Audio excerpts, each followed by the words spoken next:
All right, thanks everyone for coming. It's so good to have you here. My name's Anna, as I said before, and I am a dietitian.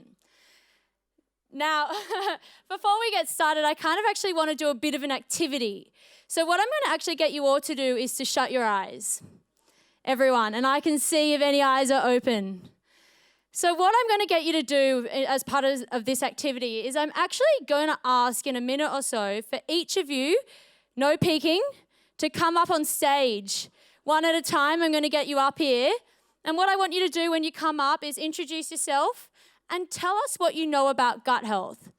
So I'm going to give you about a minute just to think with your eyes shut about what you're going to say when you get up here.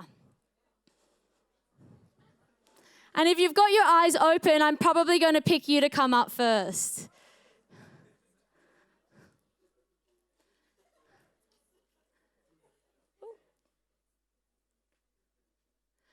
All right, guys, you can open your eyes and don't worry, you're not coming up on stage. That was a joke. But do not worry. But for that split second, what I want to ask is whether anyone felt any feeling of anxiety or nerves. Maybe you had that feelings of butterfly in the stomach. Yeah, there are quite a few hands up. And the reason for that is public speaking is people's number one fear. But what I wanted to show you there is actually the connection between our brain and our gut, because that is what was at play. The ability of our brain to actually elicit feelings in our guts. And this is where we get feeling, like the phrases such as, I had a gut feeling about certain things. That's where they come from. So in today's session, basically, I'm going to be looking really closely at this connection between our brain and our gut. And also our gut and our entire bodies, because what we know is that our gut has the ability to influence absolutely everything. So to begin, there's obviously a lot of research out there at the moment on gut health. It's an area where scientists are just pouring lots of time and money in. But can anyone put up their hand and actually tell me if they know anything about gut health? Anything that comes to mind just to get us started? Yeah.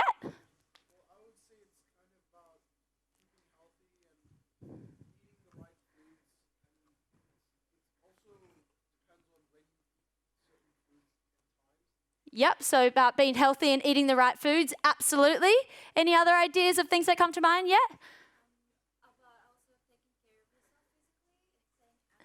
Yep, staying active, definitely. Yep.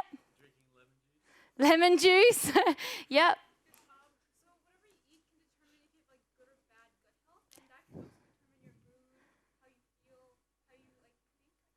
Yeah, absolutely. So you guys have definitely said a lot about what I'm going to be covering.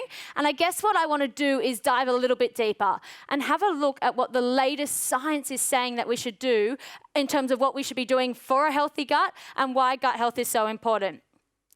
So to get started, I kind of want to talk about the gut microbiome, because this is really what gut health is all about. Has anyone heard of the gut microbiome? Does that sound familiar? Okay, yeah, there's a few hands up. So for those who don't know, basically the gut microbiome refers to all of the microbes that inhabit our bodies. So we basically have trillions of microbes all over our bodies. It's a delicious picture. We have bacteria, fungi, and yeast. And as I said earlier, we're actually more bacteria than humans. We have more bacterial cells in us than we have human cells. But basically, we all have these trillions of different bacteria living inside of us, and we have hundreds of different species. But what's really interesting is that everyone's gut microbes are actually really different. So it's almost been likened to having a fingerprint. So your gut microbes will be different to your gut microbes, which will be different to yours. And there's even a little bit of research happening at the moment where forensic scientists are seeing whether we could potentially solve certain crimes by looking at the microbes that are left behind rather than fingerprints. So it's really interesting, but this is really what gut health is all about. It's looking at those trillions of microbes that live inside of us. And I guess what's really key when it comes to gut health, it's about the balance. So has anyone heard of the word probiotics? Yeah, okay, so that's really what often comes to mind first when we talk about gut health. So probiotics are basically the good bacteria that live inside of us. But each of us have a whole bunch of good bacteria, and we also have a whole bunch of bad bacteria. And really what scientists are starting to realize is that it's the balance between the good guys and the bad guys which determines our health. So when we let our bad microbes start to outnumber our good microbes, that's where we start to see the development of certain diseases. Or maybe you just have a lowered immune system and you start to get the cold and flu more often. Or maybe you have low energy levels. But this is where problems start to arise when we get this, when our gut microbes essentially get out of balance. So it's really all about getting this right balance. And as I kind of said before, we're actually still in the really early days of understanding how our gut health actually influences our overall health. So I'd say in 10 years or so, we'll know a whole bunch more. But I want to kind of bring you guys up to date on what we do know thus far when it comes to our gut health. So when it comes to, what actually determines your gut bacteria, because there's several determinants that can impact our gut bacteria, and why, some people might have a really robust, strong and healthy gut, and others tend to have quite a weak, sensitive gut, and maybe they get sick all the time. And there's essentially various things that influence our gut bacteria. And I tend to like to split these out into things that we can modify and things that we can't modify. So there are certain things like the way we were delivered at birth, which impacted our gut microbiome from day one. So a fun fact is that you all inherited your gut microbes from your mother. So if your mum had a sensitive gut and you do too, that's not a coincidence. We definitely see that trend happening. And this is why and basically what happens when you're born vaginally, when you come out of the vagina canal, you get coated in all your mum's microbes. And this is why scientists are trying to replicate that for kids that are born via cesarean. They're trying to make sure that they still get coated in those same microbes, because that's actually what forms your gut microbiome.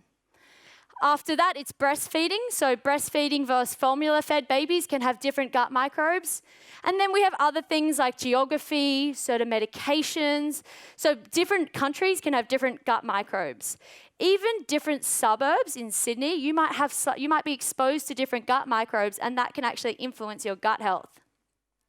Your age can influence your gut health. If you have any diseases, say, for example, if you have celiac disease, we know that can really impact your gut microbiome. Exercise is another one. But the number one determinant of your gut microbiome is diet, which is really exciting, guys, because we can change diet immediately. And you can see immediate benefits to your gut if you actually start eating the right foods for your gut health. And I think, we've all been told about what foods we should be eating for our general health, but I think gut health is an area where the science is really, really new. You guys are literally going to be hearing about cutting-edge science today that most other high school students won't have actually heard about. It's not really in the curriculum yet. So it's really new, and it's definitely will be in the future, but I guess it's quite a new slant in terms of what we should be feeding our bodies. So before I dive into what we should be doing for a happy, healthy gut, I want you to know actually why our gut is so important, because it's something that if you haven't heard much about gut health yet, it's something that you're definitely going to start hearing about. So it's all over the media at the moment, and I would imagine for the next 10, 20 years, we're just going to keep hearing more and more about it. So it's important to understand what on earth our gut actually does that makes it so important. Now, I'm sure when you think about what function your gut has, you will all immediately think about digestion and absorption of nutrients. And this is absolutely right. Our guts are responsible for digesting the foods we eat and essentially translating that into nutrients that our bodies can absorb, so we have energy and we can think and breathe and to help us not get sick and things. So that's absolutely the function of our gut. And I think it's really important to actually have a basic understanding of digestion so you actually kind of can be more aware of what's going on. So if we look at this image up here, basically digestion, it starts in our mouth. So when you put food into your mouth and you start chewing, that is actually the first stage of digestion. So you physically chew the food to break it down, but you also have enzymes released which chemically break down the food.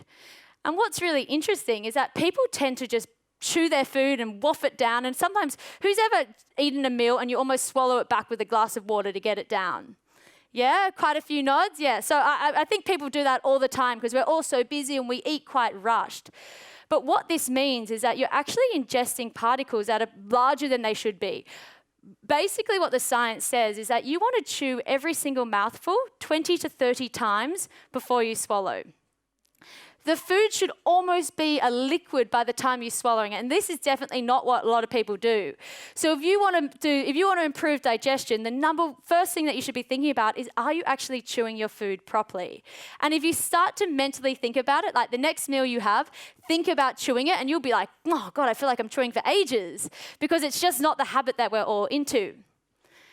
Anyway, after that, basically the food enters our esophagus, or our food pipe, and it then goes down into our stomachs. Now, our stomachs are almost like this big washing machine where everything gets churned around, and we also have detergent-like substances that are released, like enzymes and hormones and acids, which all help to break down our food in our stomach. By the time it leaves the stomach, it almost looks, it's what we call chyme, and it basically looks like a green smoothie. And then it enters our small intestine. Now, this is a funny name for the small intestine because it's actually 7 meters long, and it's the longest part of our gastrointestinal system. And your small intestine is where all your food is absorbed, essentially. So this is where carbohydrates and fats and proteins are absorbed. So if you have issues in your small intestine, that's where you might not be digesting and absorbing nutrients properly. So for anyone that's, say, lactose intolerant, usually if you can tolerate dairy, if you have that lactase enzyme, that lives in your small intestine. But for people that don't have it, they have no lactase there, so you can't digest dairy. That's also where we see things like celiac disease and all these sort of allergies and intolerances take place there. After the small intestine, it finally gets to our large intestine, or our large bowel. And this is the bit that we're going to be focusing on today, because your large intestine is really where gut health happens. That's what gut health is all about. It's the biggest player, because that is where the majority of our gut microbes, that's where they live. And what happens basically is any food that we can't digest continues through our small intestine, and it gets to our large intestine. And that's where all the little microbes there, they eat that food to survive. And that food is fibre. And I'm going to be talking about fibre a bit. Has anyone heard about fibre? I'm sure you guys have learned that at school, yeah. So fibre is probably my favourite nutrient as a dietitian. And again, it's something that we're just going to keep hearing more and more about, because it is so important when it comes to gut health. So if you have a good population of gut bacteria, if you have a nice variety and high numbers, you're going to feel that you have more energy, because you're going to be digesting and absorbing the nutrients from the foods you eat really well. But our guts don't just digest and absorb nutrients, guys. They're also hugely responsible for our immune system. So who here finds that anytime someone is sick around them, they tend to catch the cold? Or if you do get sick, maybe you find that you don't just stay sick for a week or 10 days, which is the average duration. You tend to stay sick for maybe 3 weeks, and you find it really hard to get over that. Does anyone feel that they've kind of said before, I feel like I have a bit of a weak immune system? Yeah, so there are a few hands going up, and that was definitely me at high school. I tended to get sick quite easily, more easily than, say, my friends. And a large part of this was related to my gut health, because 70% of our immune system resides in our gut. So if you do have a bit of a sensitive stomach, and you're also someone that gets sick quite easily, again, that's not a coincidence. There's definitely an inherited link there. We find that people have poor gut health, or it's just a generally sensitive gut, maybe you have IBS, they tend to get sick more often. And this is because our gut cells, our gut microbes actually train our immune cells how to counter an attack and how to sort of defend when the cold and flu come by. So it's really important, if you want to have a strong immune system, that you look after your gut bugs and you eat foods that are going to help build a strong immune system. So again, if you have a nice diversity and large number, and I'm going to keep saying this word diversity because that is what it's all about. We want a large population of different gut bacteria because they all have slightly different roles. Some might be responsible for immunity, some might be responsible for energy or digestion, metabolism, appetite. So what we want is as many different ones as we can, and in the high quantities of the good guys. And if you do have a good gut health, then you will find that you have a stronger immune system. And finally, and I think probably most interesting, is the ability of our gut bugs to actually communicate with every single organ in our bodies. So our gut bacteria are able to speak to our kidneys, to our livers, to our heart. But what's most interesting is this connection between our gut bacteria and our brain. So who's ever heard of our brain sort of being like our gut sort of being like a second brain? It's something that quite a few of you have come across. And this is absolutely true. Our gut is like a second brain. In fact, if we look back at the evolution of humans, our guts actually developed before our brains. So they were able to function solely independently of the brain. And that sort of experiment I did at the beginning where I got you all to feel a bit nervous and anxious by public speaking, that was to show you that connection about how our brain can impact our gut. And we know this, we've all experienced that sensation of butterflies in our stomachs before. But our brains don't just talk to our guts. Our guts actually speak to our brains just as much as our brains speak to our gut. And we call this the gut-brain axis. So our guts and our brains are basically like best friends. They're in constant communication. They'll be communicating about mood and energy and stress levels. Our gut bacteria can actually tell our brain how hungry we are. The population of gut bacteria can actually influence what foods you crave. So who here has a bit of a sweet tooth, craving for, yeah, okay. I was like this at school as well. You love sweets and things. And that's because you're probably eating quite a lot of sugar and you're feeding the bacteria that like this sugar. So those numbers are higher. So what we want to do is try to reverse that essentially. So we start feeding the bacteria that eat fibre because these are the ones that are going to have all the good health benefits for us. So essentially, what science is essentially finding is that if we eat good foods for our gut bugs and our gut bugs are able to thrive, we will have better mood. And they're doing lots of interesting studies looking at people with depression and anxiety and ADHD and looking at the link between diet, particularly gut health, and mental health. So we really do have the ability to change our mood and our mental health by focusing on our gut health. Even though they might seem unrelated, they're actually very much intertwined. So I'm sure some of you here are sitting there thinking, but how on earth do I know whether I have a healthy gut or not? Like what is a healthy gut? And it's a really good question. And unfortunately, nutrition and science, there's never a simple answer. And we've spoken about, we know that having that good population of good versus bad bacteria is important, but we don't yet know exactly what numbers or anything like that or what populations. But what we do know is that there are signs to look out for of an unhealthy gut. I'm not talking about the one-off day where you might wake up feeling a little sick, but if you're experiencing any of these signs and symptoms daily, or even weekly, it's a sign that maybe something isn't quite right. So if you kind of are someone that feels like you have an upset stomach on a daily basis, say every time you eat you feel really sick and nauseous, that's a sign that maybe something is not going quite right in that digestion process. And it could be anywhere from your esophagus, stomach, small intestine, large intestine, to actually the elimination of waste as well. Now, I'm sure there's a few laughs because excessive flatulence is up there, am I right? So I'm going to talk about it, farting. Yes, it always seems to elicit quite a lot of giggles. Now, I will say, guys, first and foremost, farting is completely normal. The reason we fart is because when our gut bacteria that live in our large intestine, when they break down food, when they break down fibre, so the good food, they release gas. And this gas comes out as wind, which we call farting. So the average person farts 10 times a day. So over a 24-hour period, that might equate to 2 litres of gas. So that is completely normal. However, if you find that your farts are particularly smelly, or you're farting in way more in excess of 10 a day, then again, that's a sign that maybe something's going wrong in your large intestine and you might want to, see a doctor and see if there's anything you can do about it. Fatigue. This is another one that people often wouldn't associate with their gut health, but they're really closely linked.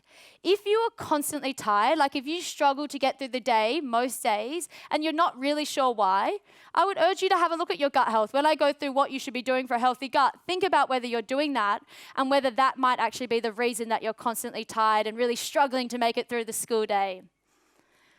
Bloating, again, bloating, a little bit of bloating after a meal is completely normal if it's sort of like an hour or so after you've eaten a big meal.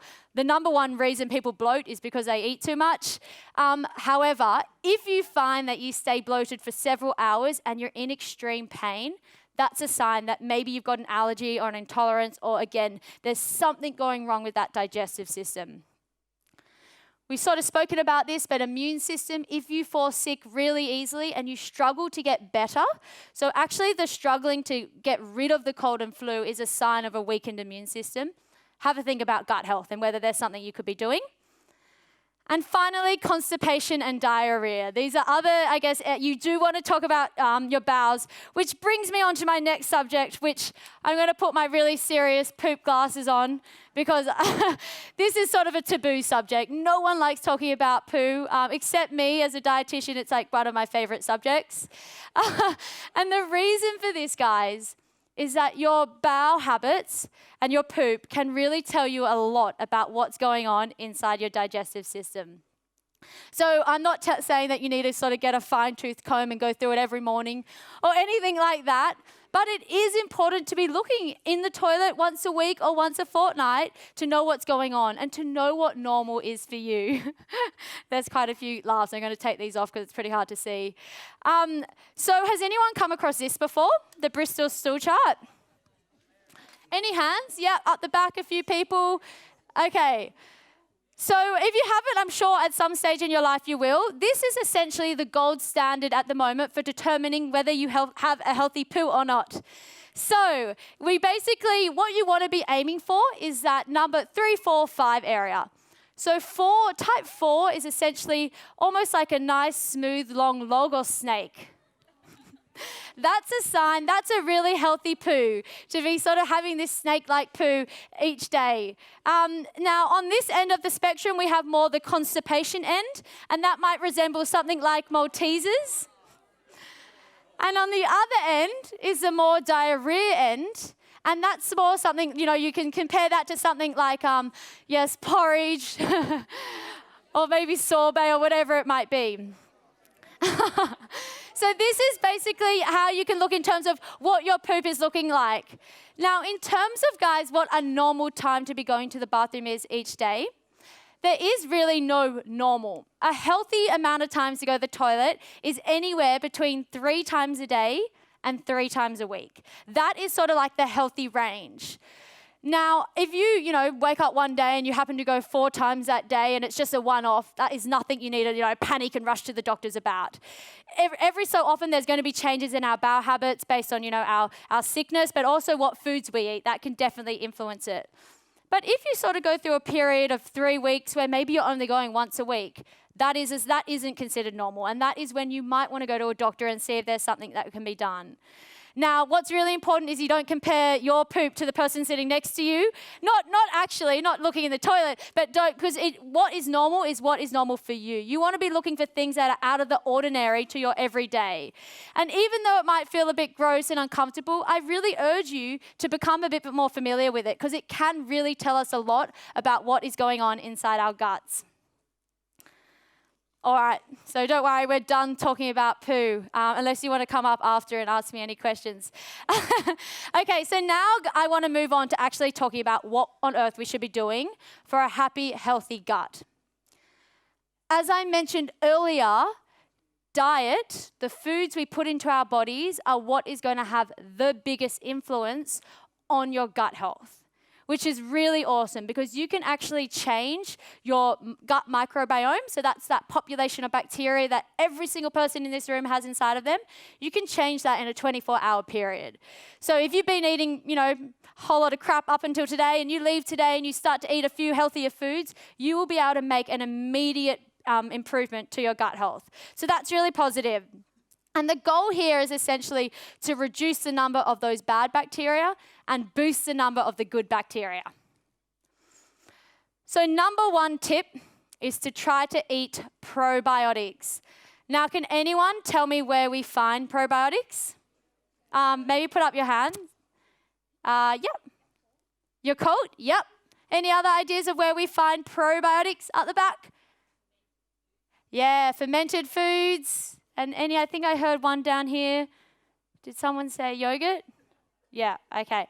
Great work, guys. So we don't actually find probiotics in many foods or drinks. So it's actually really important to be aware of where you find probiotics so you can make sure you do get them in your diet. So probiotics, just to for anyone that's forgotten, they are the living bacteria that live in our large intestines that have positive health benefits. So these are the good guys. Has anyone seen that Inner Health Plus ad where you have the blue bacteria? Yeah, so they're the probiotics. They're the good guys. And here are some foods and drinks where we find probiotics. So yogurt is probably the most well-researched and best form of probiotic in your diet. So if you eat yogurt every day, good work. You're going to be getting a nice population of those gut bacteria in your diet. But we also find probiotics in things like sauerkraut. Has anyone heard of sauerkraut? Oh, okay, quite a lot of you. That's awesome. So sauerkraut, are any of you German? Is that why? So it's a common one to have sauerkraut with the sausage in Germany. But sauerkraut is essentially fermented cabbage. So it's a fermented vegetable, essentially. It sort of tastes like a pickled vegetable. Has anyone tried kombucha? Okay, actually more of you have tried it than I would have thought, which is awesome. So kombucha is essentially fermented tea. And actually what I've got here is sort of the beginning stages of kombucha. And if anyone's interested, you can come up and have a look after. But basically what we have in here is like this thing, which is we call a SCOBY. Can you see this? And it's basically living bacteria. So what happens is when you put this SCOBY in a mixture of tea and water, it ferments the tea and the sugar. So it eats the sugar. That's what keeps it alive. And in the process, it produces probiotics, these beneficial bacteria. And so over time, the sugar amount will decrease, the probiotics will increase, and then you can stop the fermentation when it sort of tastes quite good. If it keeps going for a while, it'll become vinegar. So that's more like apple cider vinegar and things like that. So you can come and have a smell afterwards if you are interested. It has a bit of a funny smell. But it's really interesting understanding how fermentation works and how these probiotics are produced. Because as you said at the back, all foods that contain probiotics have been fermented. But not all fermented foods contain probiotics. So some foods are fermented, but the way they're processed kills out any of the probiotics in there. So sourdough bread would be one, beer is another one, or wine and things. It might originally have it, but then the way it's made kills them off. Then we have kefir. Has anyone tried kefir? Okay, yeah, so quite a few of you. So kefir is basically a fermented milk drink, but it tastes like yogurt, but it's a little bit more liquidy, so it's like a smoothie basically. Now kefir actually has more probiotics and a larger diversity than yogurt. So it is a little bit more sour. Not everyone loves kefir, but next time you're at the supermarket, it could be something worth giving a go. Then we have kimchi, which again is fermented vegetables, a Korean dish, and tempeh, which is fermented soybeans. Now there are other ones like Yoghurt that you mentioned before. That is a source of probiotics as well. And there are other options that aren't actually up here. But basically what I would encourage you to do is to try to get one of these foods on a daily basis if you can. And the one I usually recommend is yogurt because it's really affordable. It's something that it's really readily available. Every supermarket will have it. But not all yogurts contain probiotics. Most of them do. But what you want to do is basically look for words on the yogurt. So if you can pick up a yogurt container, and when you go home or next time you're at the supermarket, pick it up and see if you can read it. And look for words like live cultures or bifidobacterium or probiotics. Look for these sorts of words on the yogurts because that will indicate that it has got those live cultures inside of it.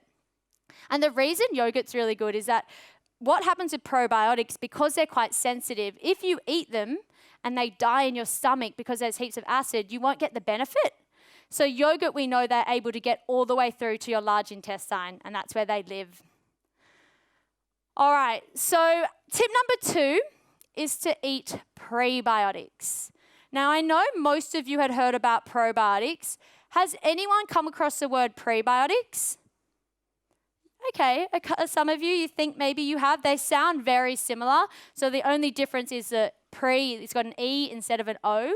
So our little guy in blue, he is our probiotic, our living bacteria. I want you to really remember that.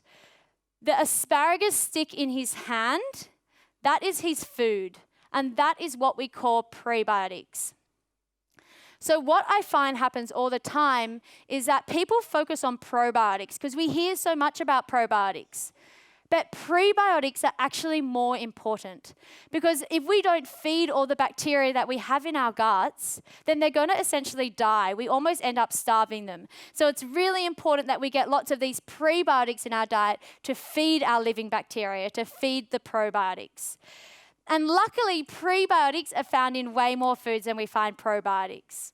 So most foods that come from a plant will have some prebiotics in them. Prebiotics is essentially, it's a type of fibre. But often when we learn about fibre, we sort of think of it as just this singular nutrient.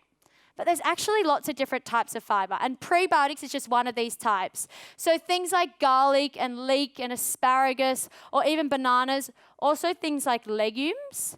So you know what legumes are? Things like chickpeas and kidney beans. Who's ever found themselves feeling a little bit gassy after eating chickpeas and kidney beans and lentils? Be honest. Well, the reason for this is that they're really high in prebiotics. And when you eat prebiotics, because they're really high in fiber, what happens is your gut bugs, when they break that down, they produce gas. So that's why you get that sort of farting after eating a legume meal. It's a sign of a healthy gut. So next time you fart, just say to the people around you that it's a sign of a healthy gut.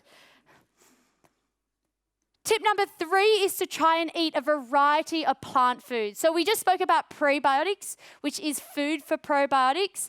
But now I want to take it one step higher for people that really want good gut health. So as I mentioned at the beginning, we all have hundreds of different species of bacteria living inside of us. And it's different for every one of us.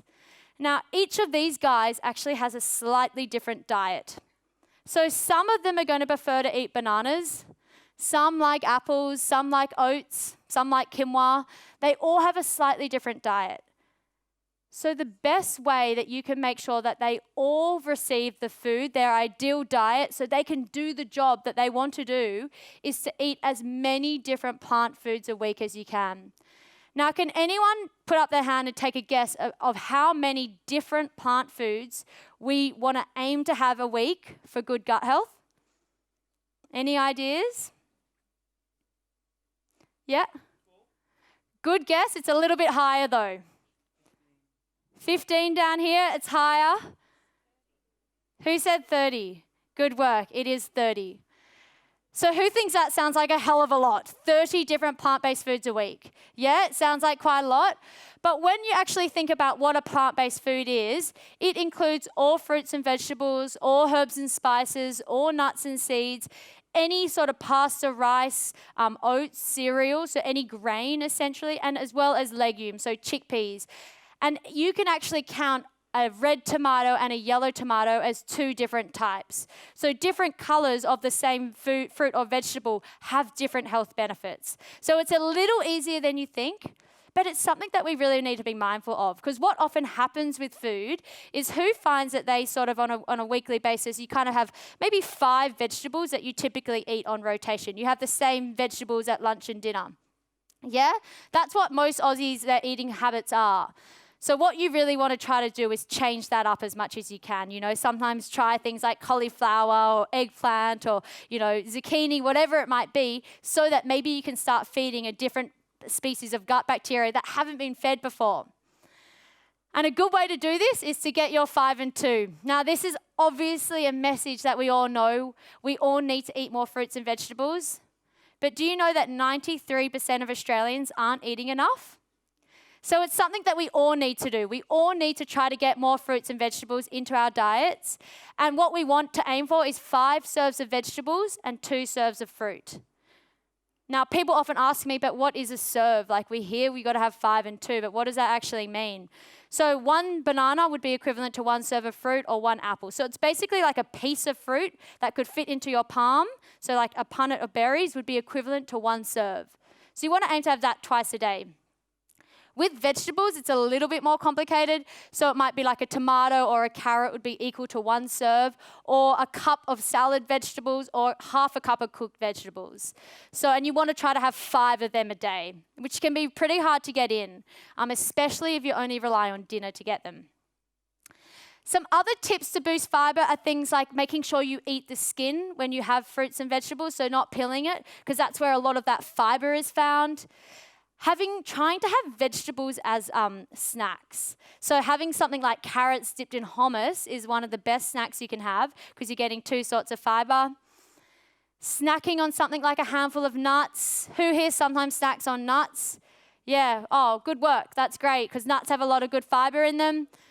Swapping from something like white bread to whole grain bread, you're going to instantly get way more fibre. And even if you have some of your favorite recipes at home, like, spaghetti bolognese or maybe certain curries, if you can swap out some of that red meat or chicken for some, say, lentils or chickpeas or kidney beans, you're going to boost the fibre content. And sprinkle some seeds on your breakfast. So do you guys want to sort of turn to the person next to you and just maybe say what of one of these or any other ways that you might be able to increase fibre in your diet?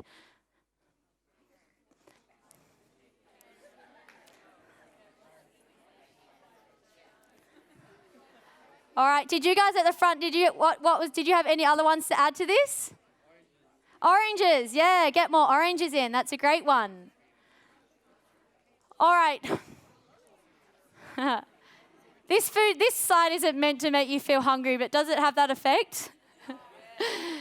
So my tip number 4 is to reduce processed foods. Now, we all know that processed foods aren't good for our health. That's something that we hear time and time again. But what you might not know is that processed foods aren't good for our gut health either. So these foods tend to be low in fibre and probiotics, so those gut-loving properties, and they tend to be high in sugar, fat, and salt. So what happens when we eat too many processed foods is that we start to starve those good bacteria that live inside of us, and only the bad bacteria, the guys like with the hamburger in his hand, these guys start to thrive and multiply. And that's when we get things like you might be really tired, or maybe you have bowel issues, or maybe, you have hay fever or skin conditions. It could show in any one of these ways. There's so many different ways that poor gut health can show itself. So really we want to try, and guys, and I don't think that anyone should have to cut out these foods completely. There's definitely a place for them in the diet. But what I want you to focus on is making sure you're getting a lot of the good stuff, all that fibre we've spoken about, and then having these occasionally as a treat because it is delicious. So we don't want to cut it out completely, but we don't want all of our food to be coming from this, or you're going to basically be starving off all those little gut bacteria that you've had since the day you were born. Snacking. Who here likes chips?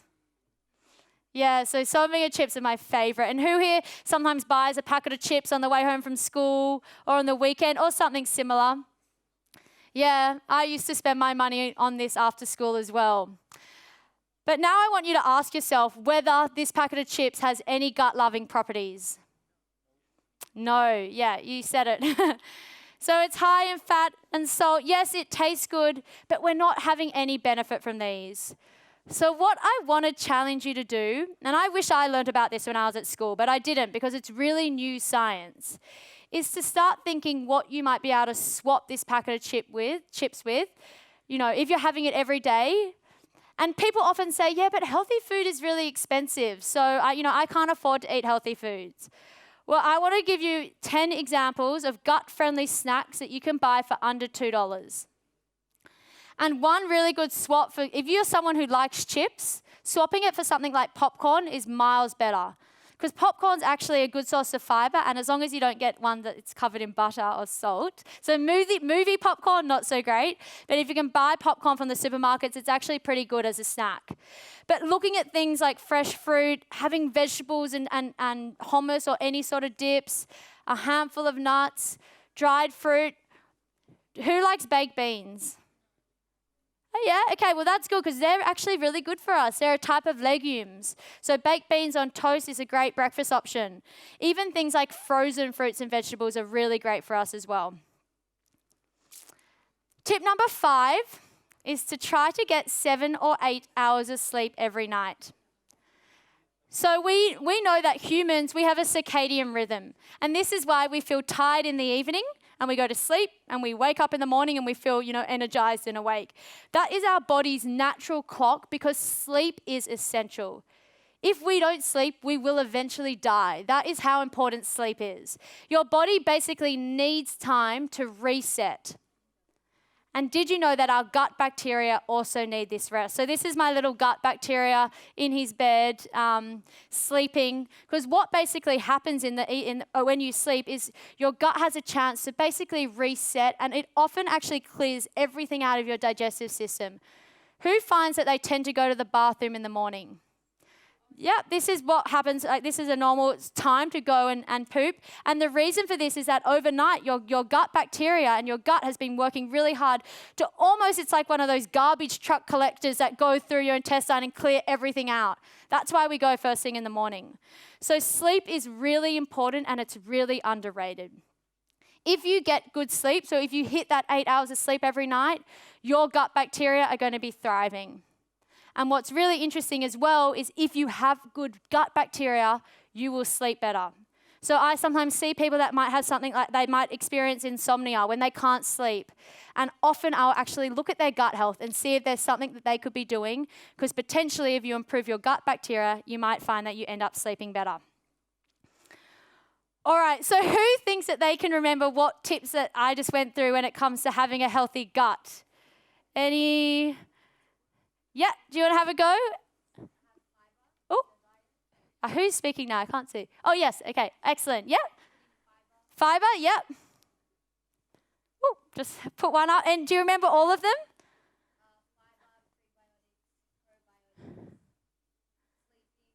Yep. Yeah, amazing. So you had it. So I've actually got a pair of poo glasses for you, if you want to come and get them at the end. Or I can, I'm not going to chuck them. I'll chuck them at someone's face. So you can wear them now to your next party. So awesome work. You got it spot on. So the things that I want you to really take away from this, guys, is to eat probiotics, yogurt being one of the best, but, looking at things like kombucha that we see popping up, eating prebiotics. So this is the fibre, the food for our probiotics. Eating as many different plant-based foods as you can in a week, aiming for 30. Reducing processed foods and getting lots of sleep. So really trying to hit those sleep targets. So we don't actually have time to do this activity, but if you want, there is a worksheet you can take home. And what I really want you to do is basically count how many, on the worksheet, I want you to write all the fruits that you'd have in a typical week, all the vegetables, all the grains, legumes, herbs and spices, and I want you to tally them up and see what that number comes to. So if you're having less than 15, that's a real sign that you could really boost that and try to get a bit more than 15. If you're having sort of 15 to 20, you're actually doing a really good job, much better than most Australians, but just keep going. And if you're hitting 30 or more a week, then you're doing an awesome job, and that is absolutely amazing, and keep going. And I promise you guys that this is really good. There's really good evidence behind this stuff. If you can walk away from this session and start to just, have slightly more fibre or maybe have these probiotics, you will see the benefits. But thanks so much. Does anyone have any questions about gut health? Yeah, you've got the piece of paper coming around. And if you do have any questions that you want to sort of speak to me one-on-one, I'll be hanging out in the breakout area about gut health. Thank you. No questions?